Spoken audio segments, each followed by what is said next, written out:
ouais, là, clairement, on a décidé de quitter l'endroit.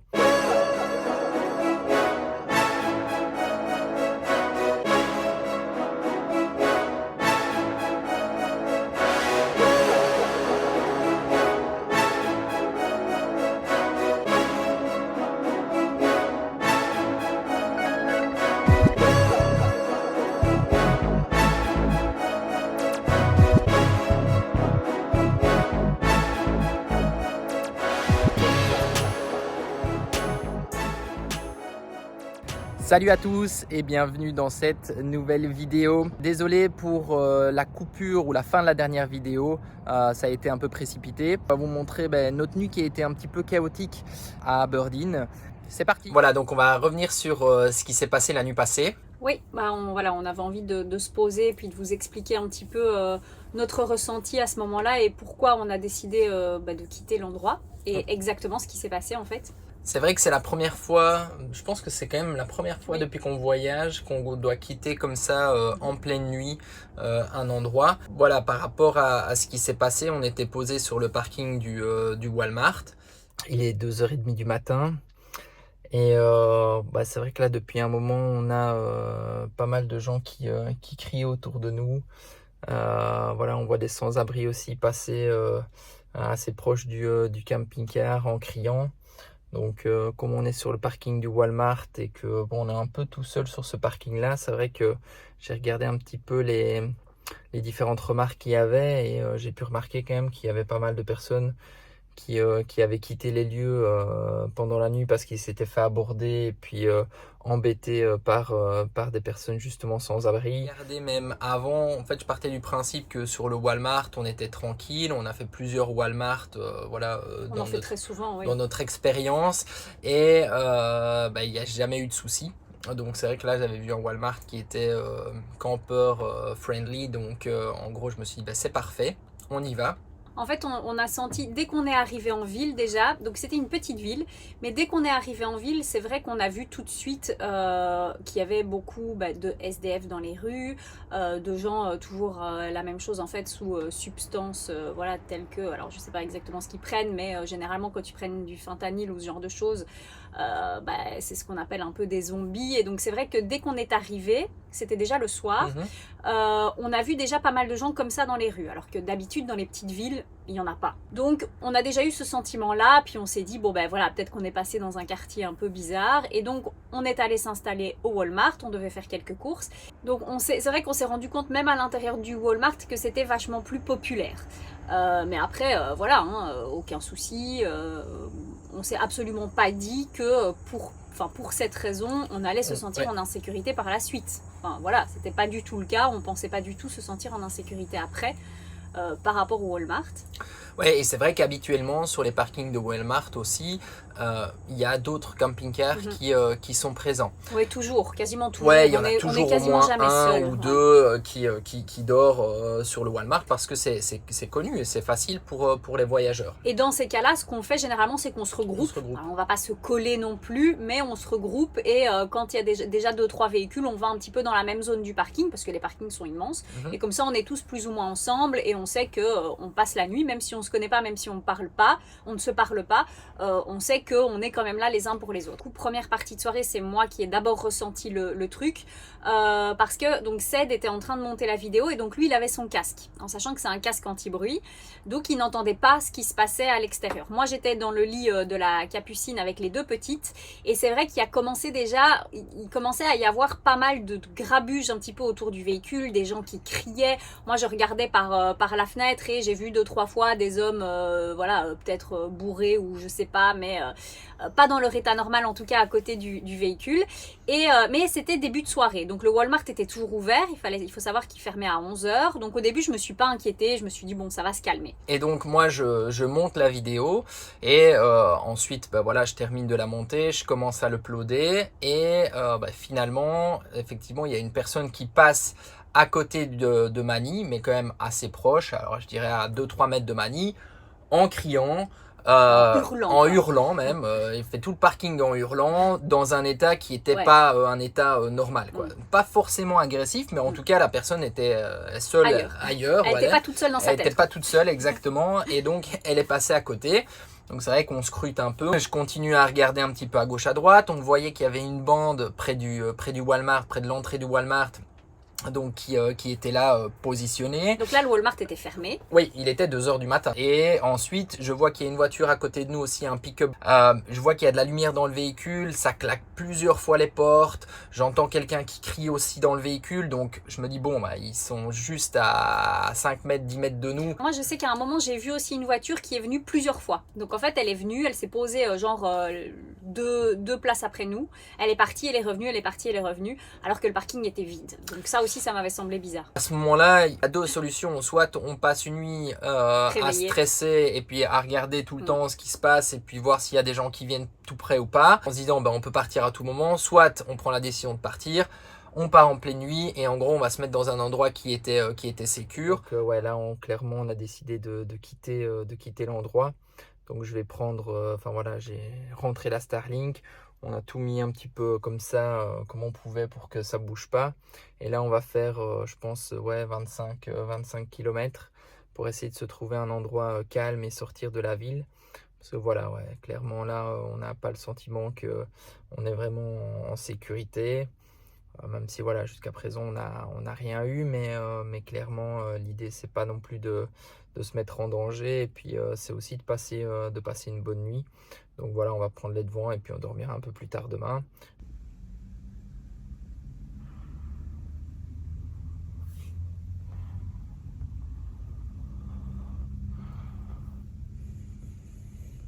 Nous sommes arrivés, donc il est un peu plus de 3 heures, plus de 3h15 même. Donc j'ai roulé une vingtaine de kilomètres, 25 km pour sortir de la ville. Et j'ai trouvé, il y a un spot dans une petite ville plutôt calme. Donc où on est sur le parking d'une librairie, un spot qui apparemment est connu parce que il y a plusieurs personnes qui ont déjà dormi et qui est assez calme. Mais donc en partant c'était quand même j'ai croisé encore pas mal de personnes qui déambulent au milieu de la route.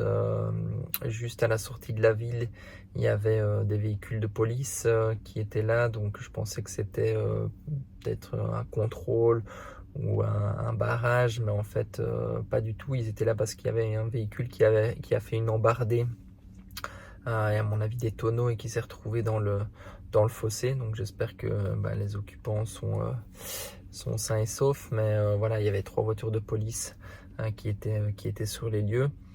Donc clairement je pense que si on était resté sur le parking, on aurait peut-être probablement rien eu, mais par contre on n'aurait pas passé une bonne nuit.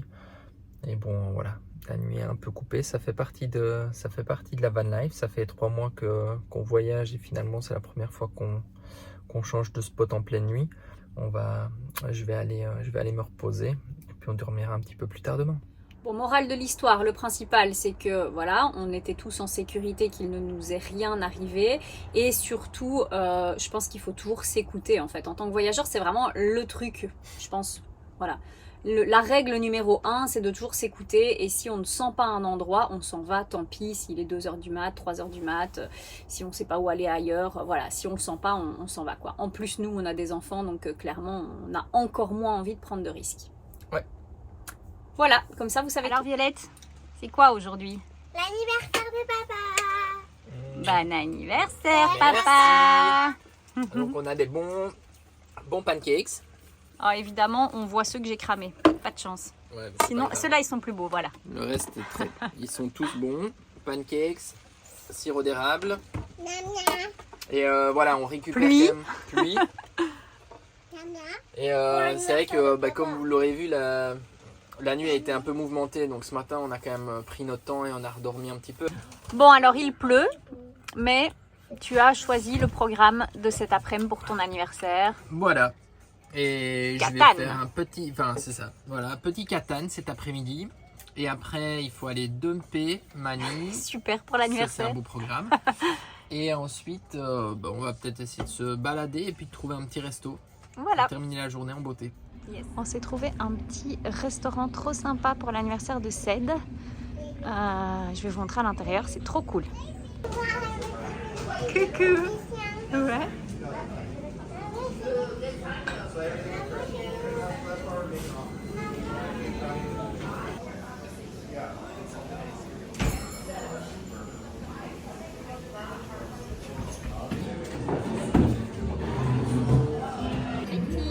Bon, vous voyez, les plats ont l'air délicieux. Tout le monde se régale. Elle est bonne ta burrata, Jo?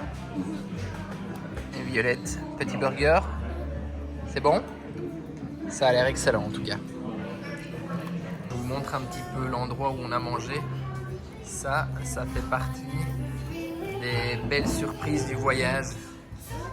Et en fait, de se retrouver dans un restaurant, c'est un hôtel-restaurant plutôt. Je vous montre un petit peu.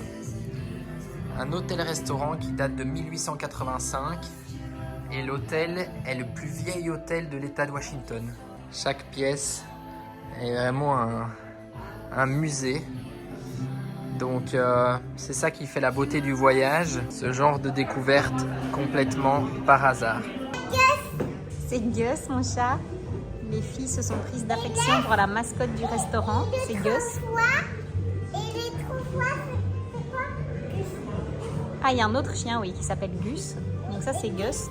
Je ne sais pas si on se rend bien compte, c'est un labrador, mais il est énorme. Je n'ai jamais vu un labrador aussi gros. C'est le labrador du restaurant, donc c'est normal en fait. Je pense qu'il fait que manger. Il fait nuit là. Voilà, clairement, je pense que le chien vit sa meilleure vie. Super massage. Il faut savoir que les filles nous réclament, je pense, tous les jours un chien. Tous les jours, tous les jours, tous les jours. Oui, attends, je suis là. C'est bon? Oui. Ok. Fermer les yeux en manie, c'est peut-être pas la meilleure idée. Allez, viens. Joyeux anniversaire. Joyeux anniversaire. Joyeux anniversaire, papa. Joyeux anniversaire. Tu peux ouvrir les yeux, hein. Allez, 3, 2, 1.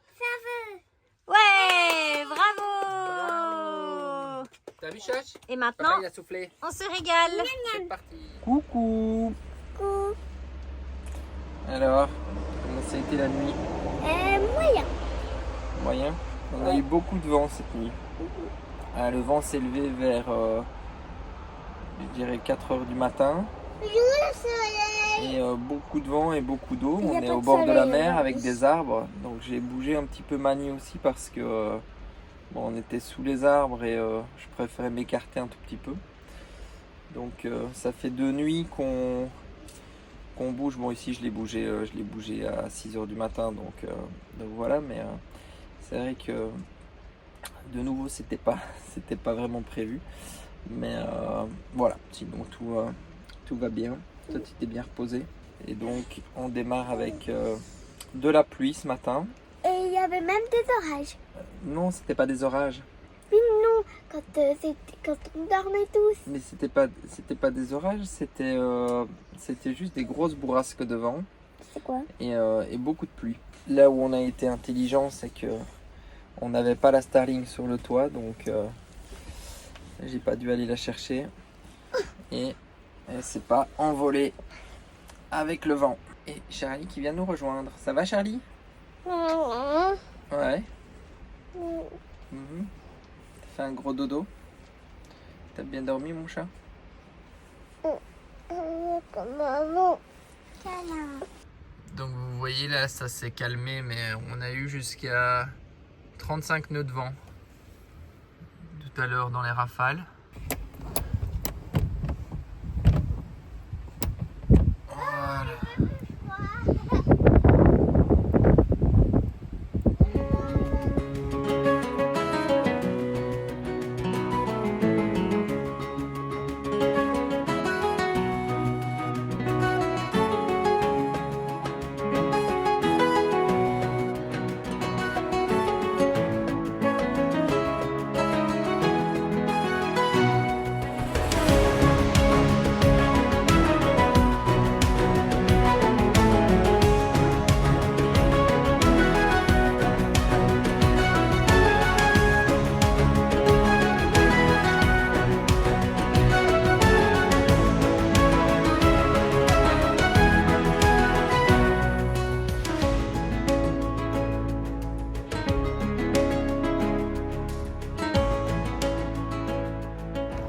Hey, salut à tous.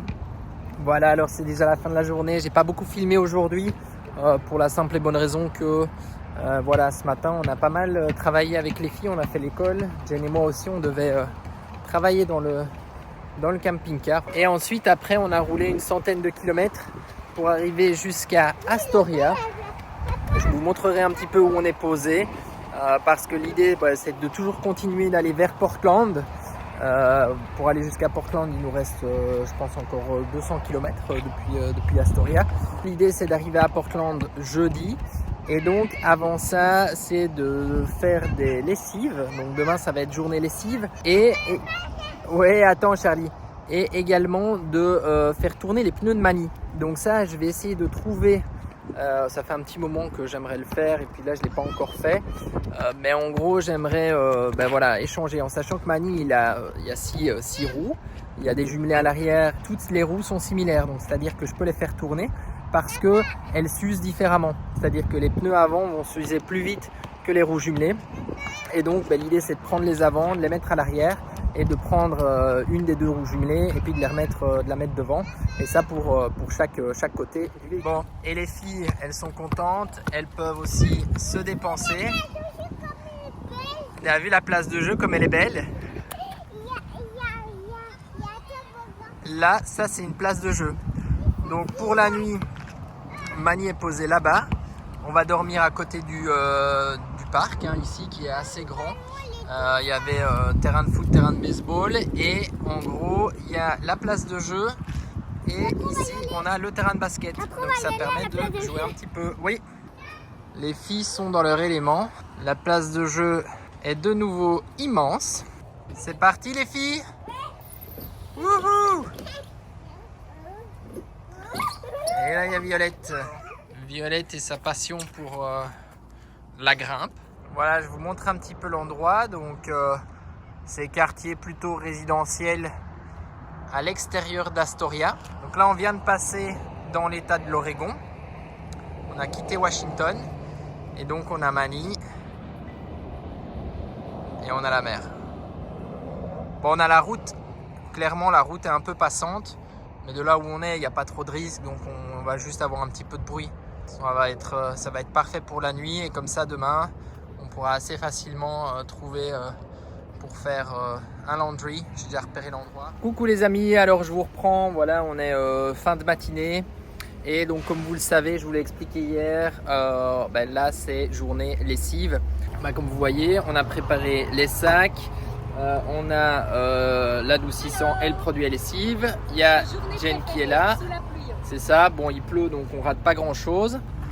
Et je vous montre, donc le Landromat est là. Et comme ça, les filles, elles sont dans le camping-car et elles peuvent jouer tranquillement et nous, on les voit.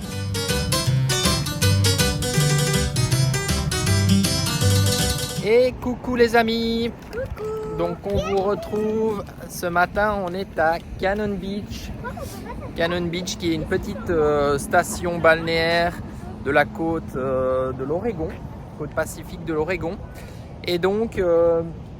voilà, on va aller se balader un petit peu sur la plage. Il y a un caillou, un rocher qui est juste devant la plage qui est assez connu. Donc on va aller voir ça. Et ensuite on va aussi peut-être manger un petit truc. Voilà, parce que l'ambiance est sympa et à mon avis on va trouver quelque chose. On a retrouvé le soleil donc c'est super agréable. Et on va essayer de se trouver un petit quelque chose à manger sur le pouce. Voilà. Donc voilà un petit peu pour le programme.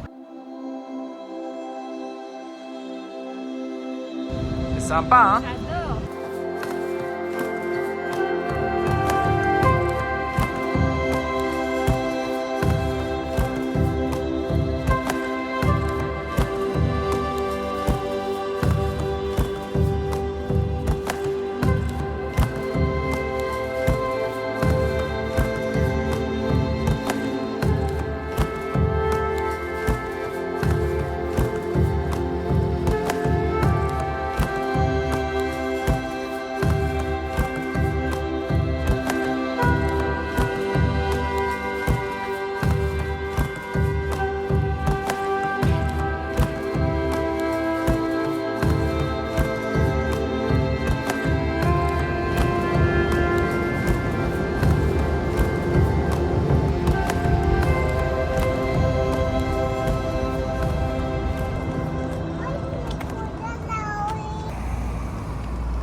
Ah, on a un copain qui est venu s'installer à côté de nous.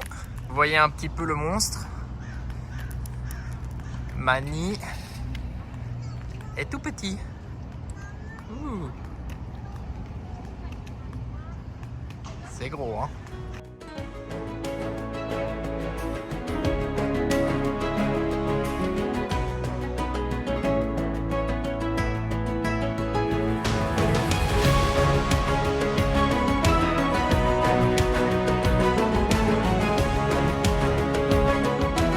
Bon, on est arrivé à Sainte-Hélène. Ced est parti se garer là-bas et Juju et moi, on continue à pied pour aller voir la maison de Bella. Bon, clairement, la maison, elle est là. Elle est trop belle et il y a 2 biches dans le jardin. Truc de fou. Ok, la maison est là. Elle est beaucoup trop belle. Elle est hyper bien conservée, entretenue. Et en fait, il y a des gens dedans parce qu'on peut la louer sur Airbnb. Voilà, on a même Edouard et Bella juste là. Franchement, elle est vraiment trop belle la maison. Hein. Sincèrement, elle est magnifique. Bon, on va conclure cette vidéo ici devant la maison de Bella. Franchement, c'est pas la classe ça. C'est beaucoup trop la classe. Je suis trop contente. Je suis comme une gamine. Là, on voit les gens dedans qui ont loué la maison. Et je suis juste trop jalouse. Je voudrais être à leur place. Je voudrais avoir loué la maison. Mais il y a des délais d'attente de folie pour, Plusieurs années. pour réussir à réserver la maison sur Airbnb. Bon, voilà. C'est trop beau, c'est trop bien, elle est trop belle la maison et donc voilà, on est super contente de l'avoir vue. On espère que la vidéo vous a plu et on vous dit à bientôt.